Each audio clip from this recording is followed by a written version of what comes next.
In today's video, I am going to teach you how to fix Google Meet audio problems. To get started, look at your screen while you are in a Google Meet session. In the bottom right corner, you will see 3 dots, which are labeled as More Options. Click those 3 dots to open the small menu.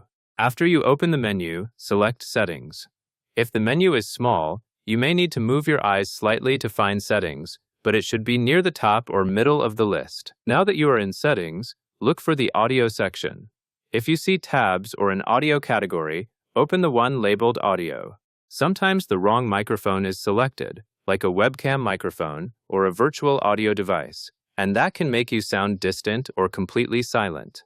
Similarly, the wrong speaker output can cause you to hear nothing even though audio is actually coming through elsewhere. Next, focus on the microphone drop-down menu. Click the microphone drop-down to see the available microphone options. Choose the correct hardware that you want to use. For most setups, this is your headset microphone, your desktop microphone, or the built-in microphone of your computer. If you are unsure, look for the name that matches your physical device. If your current option is set to something you are not using, switch it to the correct one.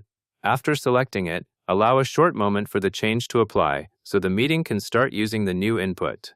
Once the microphone is selected, move to the speaker drop-down menu.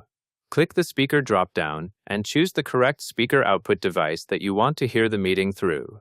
This could be your headphones, your monitor speakers, or your computer speakers.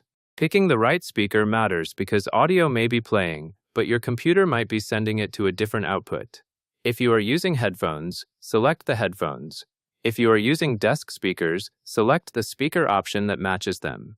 After you have selected both the correct microphone and the correct speaker, confirm that your selections are saved in the Settings panel. In many cases, the changes apply immediately, but it helps to wait a brief second so the system updates the audio routing. And that covers everything you need to know.